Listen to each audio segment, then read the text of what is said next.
What's going on, everyone? Juan Rodriguez here with 5 Reasons Sports, here with a quick Take 5 recap of yesterday's depressing 31-10 loss, the 12th time in our last 13 matchups against the Bills. Have resulted in losses, something that is unfortunately too familiar.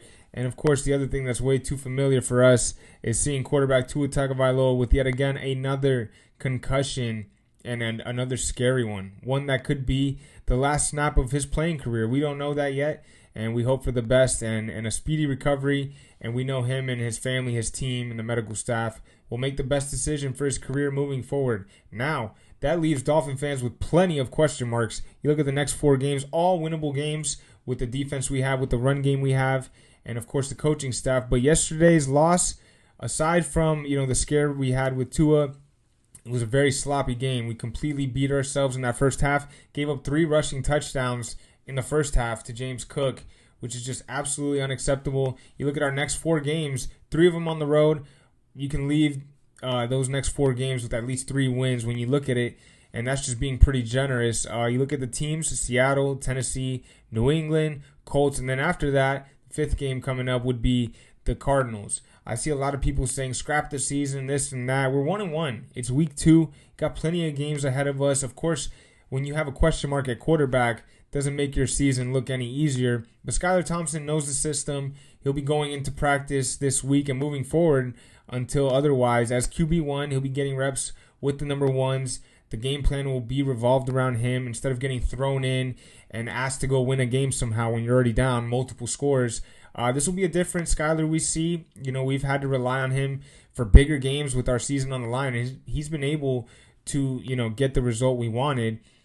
So now with less pressure, you're being asked to go win, week 3 games, week 4 games. I think that's something that's doable. You look at some of the other options that are available out there. You're talking about Ryan Tannehill. We're not even going to discuss that. PJ Walker, Trevor Siemian, Desmond Ridder, Kellen Mond. You can also go trade for someone's quarterback on their roster, on their practice squad.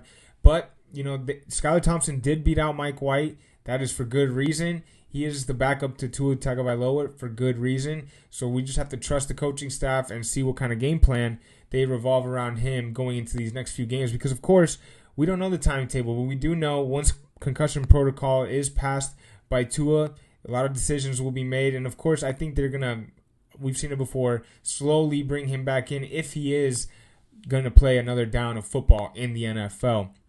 You look at some of the other flaws that got exposed yesterday. You talk about just play calling overall on offense. We came a little too run happy when they're playing double high safety, begging you to throw the ball to all your shiny weapons, but yet we choose to run and throw screen passes 1 or 2 yards. Of course, that's maybe what the defense is giving you. When they're playing too high safety, they're really asking you to throw the ball. And, at times we didn't. And at times when we were trying to throw the ball, we had guys on the field, DeBose, Chosen, Berrios, with Tyreek Hill on the sideline and Waddle not getting looked at. Now, is that because of lack of height? Not too sure. Of course, the personnel on the field has to do a lot with the matchup. Not too sure exactly why DeBose and Chosen got so many snaps, but like I just said, matchups play a big factor into that. And just moving forward, I really hope they're able to find a way to feed our superstars. We just extended all these guys, and of course, that's another huge question mark. We just extended all our players, and now our franchise quarterback is at question for the rest of his career. So many questions yet to be answered, a lot of time to really see a lot of this stuff unfold. But most importantly, we got to get ready for the Seattle Seahawks we got next week. And as of right now, Skyler Thompson is that quarterback 1. We got to get behind him. And like I mentioned earlier, the practice will be around Skyler Thompson as QB1. He'll be getting reps with the ones, and I think that'll best set this team up for the next few weeks until we see otherwise. Mike McDaniel already mentioned he will be bringing in some veterans to take a look at. Someone does have to get signed because Skyler needs a backup as well. I'm seeing a lot of people saying that the season's over, just scrap it all. We're 1-1. We're heading into week 3. We still have a great group of guys. Of course, our franchise quarterback, the most important position, is down for the foreseeable future, but this roster is still very good, and we got some pretty winnable games ahead of us. So I think we could just hang tight and continue to cheer on our Dolphins.